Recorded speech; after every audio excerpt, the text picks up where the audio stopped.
On a humid afternoon in September 1978, in Alexandria, Virginia, a strange sequence of events began to unfold. The setting was not a fortified government bunker or a shadowy alleyway in Berlin. It was happening right inside a mundane, bustling McDonald's restaurant, sandwiched between a gas station and a strip mall. This particular location sat directly off Route 1, a critical commuter artery connecting the heart of Washington, D.C. to the sprawling suburbs. Every single day, hundreds of government bureaucrats, military personnel, and defense contractors passed through these doors. They came for a quick lunch, a coffee, and then rushed back to their classified lives. Nobody paid attention to the background noise. However, amidst the lunchtime rush, a dangerous intelligence drama was being staged in plain sight. It was invisible to the untrained eye. There were no high-tech surveillance cameras, no federal agents lurking in vans. The only person who noticed that something was wrong was a young woman wiping down the tables. The employee was named Sarah, name changed for narrative purposes, just 23 years old. Her job was repetitive. Take orders, count change, and keep the dining area clean. It was a role that required patience, not counterintelligence skills. But around 2:30 p.m. that day, Sarah froze mid-motion. A middle-aged man, dressed in a nondescript dark suit and glasses, was sitting alone in a booth tucked away in the back corner. He had been nursing a single meal for nearly 20 minutes, eating with agonizing slowness, constantly checking his watch. He radiated a sense of waiting, but not the kind of waiting one does for a date or a business meeting. Then, a second man walked in. He was younger, perhaps in his late 30s, with a heavier build and dark hair. He ordered his food at the counter, carried his tray to the complete opposite side of the dining room, and began to eat. These two men were total strangers. They didn't lock eyes, they didn't nod, they didn't speak. To anyone else in the room, they were just two random customers eating at the same time. But Sarah, possessing the unique intuition of someone who watches crowds for a living, felt the air shift.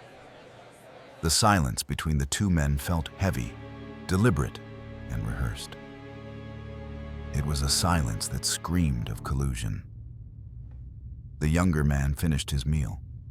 He methodically gathered his wrappers, napkins, and cup into the brown paper McDonald's bag. He stood up and walked toward the exit. As he passed the trash bin near the door, he didn't throw the bag inside. Instead, he placed it carefully on the flat top of the receptacle and walked out without looking back. Seconds later, barely enough time to take a breath, the older man in the corner booth stood up. He walked directly to the trash bin. He didn't throw away his own trash. Instead, he reached out, grabbed the brown bag the younger man had just left, and walked calmly out the door.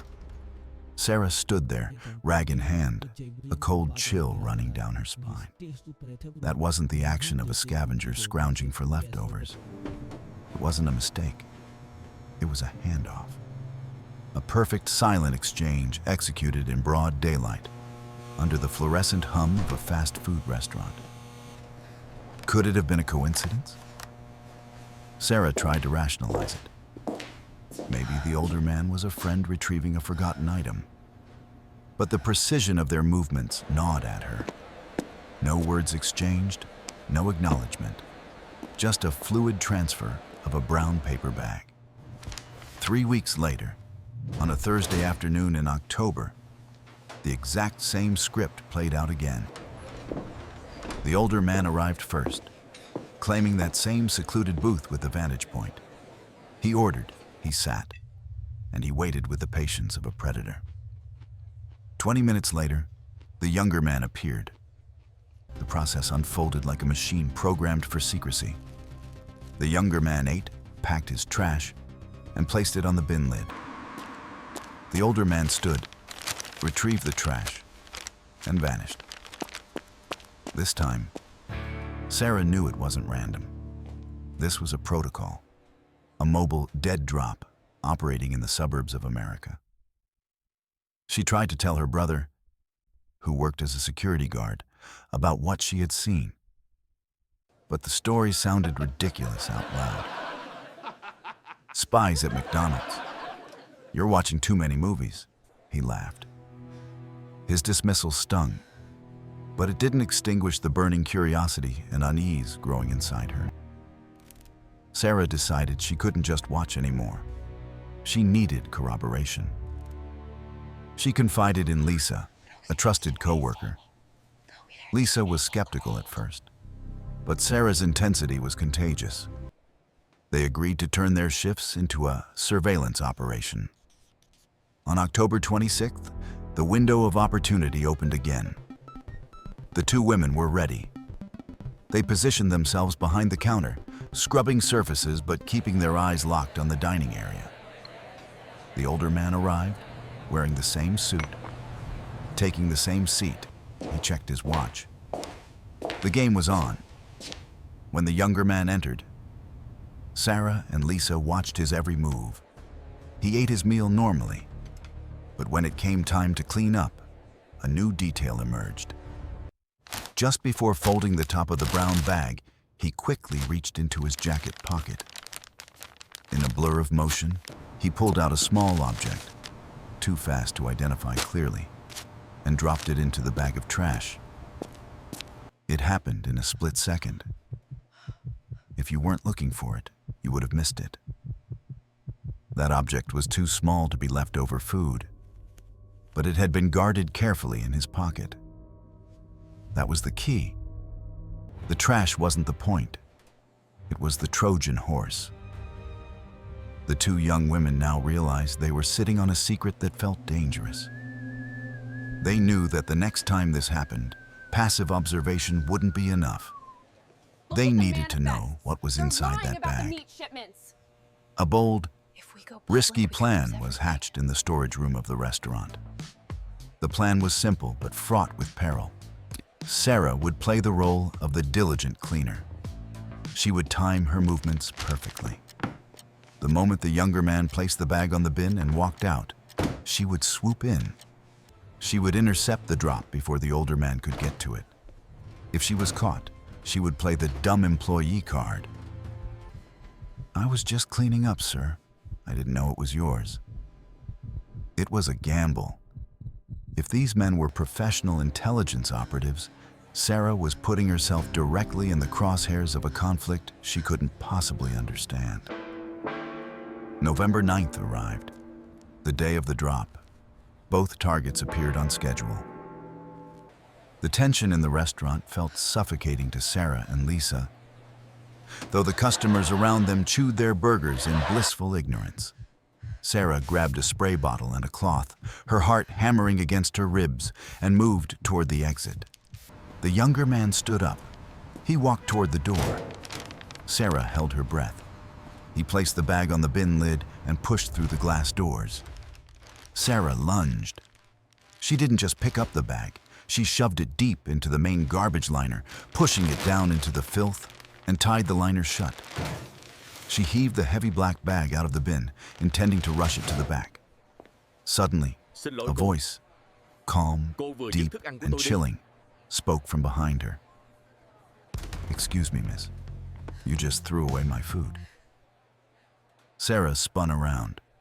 The older man was standing right there, his eyes fixed on the black plastic bag in her hands. Sarah forced a smile, channeling every ounce of customer service training she had. "Oh, I am so sorry, sir. I thought it was trash. I've already tied the bag, and it's mixed in with everything else now." She watched his reaction closely. He didn't back down. His gaze was intense, calculating. "Just open it up. I'll find it myself," he said. It wasn't a request. It was a command veiled as politeness. Sarah knew she couldn't yield. She started babbling about health codes, sanitation regulations. and how she couldn't dig through garbage in the dining room. She offered him a free meal, a refund, anything to keep the bag sealed. It was a standoff. The man stared at the garbage bag, then at Sarah's face. He was weighing his options. If he made a scene, he would draw attention. Attention is the enemy of espionage. He had to make a choice, the package or his cover. Finally, his shoulders dropped slightly. He shook his head, muttered something under his breath, and turned sharply, walking out the door. Sarah exhaled, her knees shaking so badly she almost collapsed. She dragged the bag into the back room and locked the door. Lisa was already there, waiting. Under the flickering light of the storage room, the two women tore open the black garbage bag. The smell of old ketchup and cold fries filled the air. They sifted through sticky wrappers and cups until they found it, the clean, brown paper bag. Sarah opened it with trembling fingers. Inside, nestled among crusts of bread and napkins, were two small photographs. These weren't snapshots of a family vacation. They were high-resolution photographs of typed documents. Dense columns of numbers, technical diagrams, and text filled the frames. But what stood out were the stamps in the corners. Even without military training, Sarah recognized the gravity of those markings. Top secret, classified, sensitive, compartmented information. These were government documents, technical blueprints for military hardware. What they held in their hands was tangible proof of treason. The initial thrill of discovery curdled into fear. This was way above their pay grade. They couldn't just keep this. That afternoon, as soon as her shift ended, Sarah called the local FBI field office. The agent who answered sounded skeptical. A fast food worker reporting spies? It sounded like a prank. But when Sarah described the photographs in specific detail, the stamps, the technical jargon, the tone on the other end of the line shifted instantly. An emergency meeting was set for the next morning. Sarah and Lisa were ordered to speak to no one. Not friends, not family, not co-workers. At FBI headquarters, analysts confirmed the authenticity of the photos within hours. They depicted technical specifications for the United States' most advanced satellite reconnaissance systems. This was the crown jewel of Cold War surveillance technology. The fact that it was being trafficked through a fast food trash bin was a humiliation for national security. A dedicated task force was assembled immediately. Leading the charge was Special Agent Richard Kellerman, a veteran spy hunter. He recognized the tradecraft immediately. This was a dead drop. The trader, the younger man, and the handler, the older man, never interacted to prevent being caught together. It was a classic Soviet tactic, but this time, the chain had been broken. Sarah had inadvertently, or perhaps brilliantly, severed the link. The FBI decided to set a trap. They transformed that McDonald's into a theater of surveillance.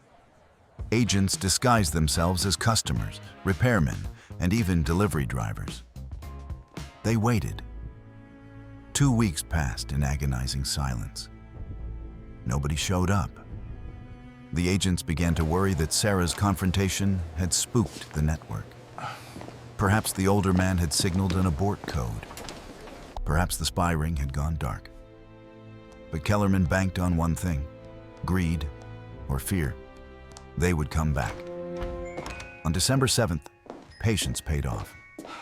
The younger man walked in, but the change in his demeanor was drastic. Gone was the cool, detached professional. He was visibly sweating. His eyes darted around the room constantly. His shoulders were hunched in tension. He ordered food, but he barely touched it. He kept checking his watch, staring at the door. 10 minutes passed. 15.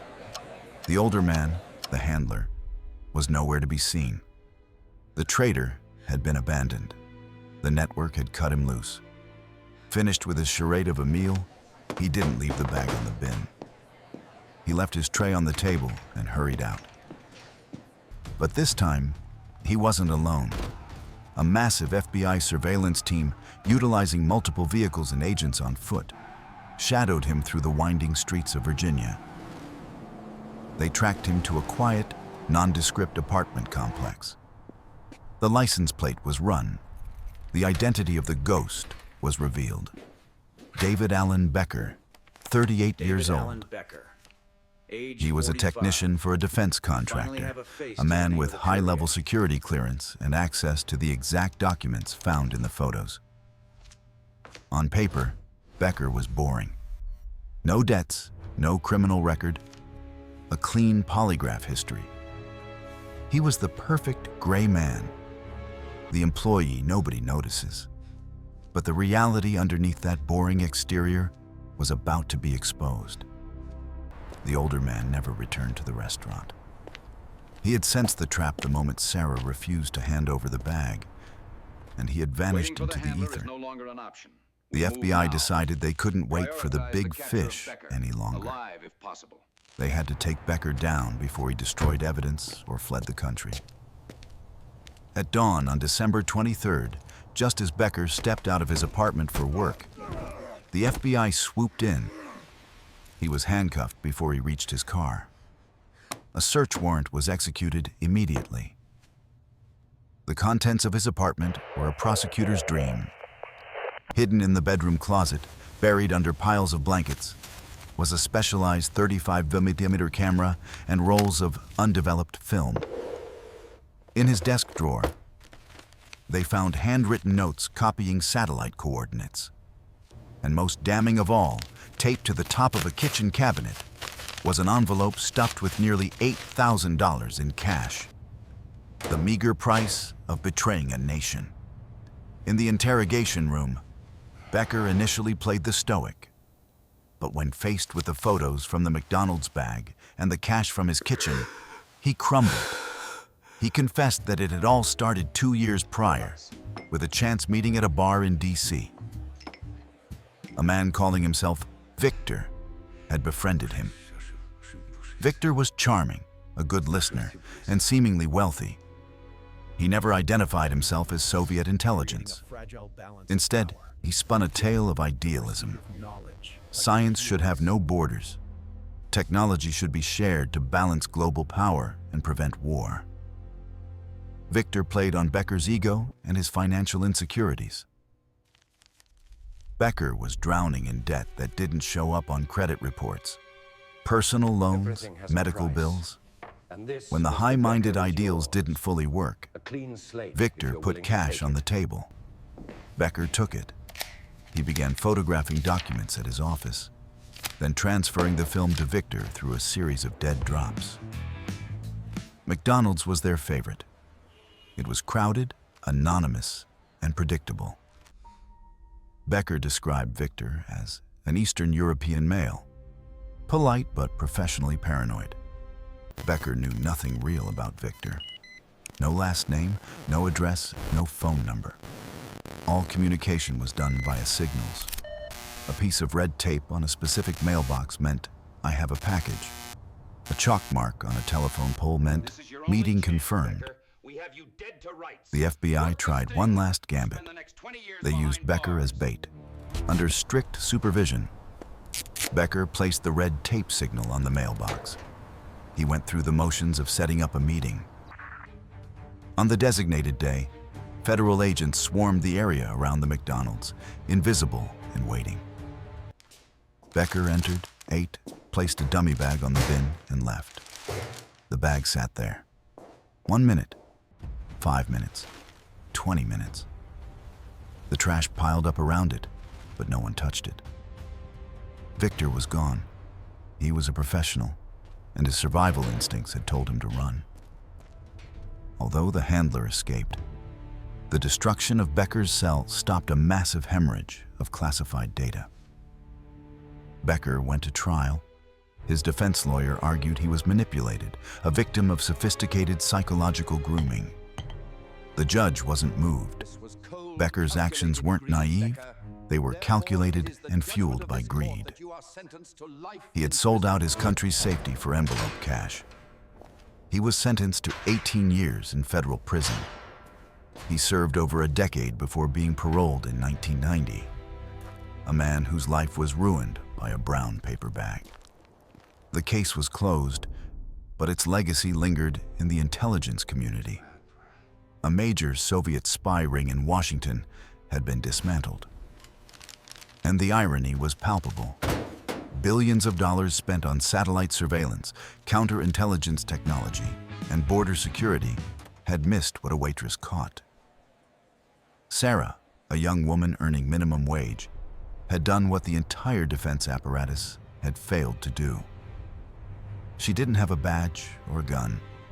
She had situational awareness and a gut feeling she refused to ignore. She proved that in the shadow war of espionage, the most valuable asset is often a vigilant citizen. That McDonald's continued to serve burgers for another 20 years before closing down. Thousands of people drove past it every day, never knowing that next to the front door, atop a plastic trash bin, the history of the Cold War had been quietly rewritten. The story of the McDonald's spy ring serves as a permanent reminder. Anomalies matter. Secrets are often hidden in the most mundane places. And sometimes, the hero of the story doesn't wear a trench coat or a uniform. They wear a fast food visor and hold a cleaning rag,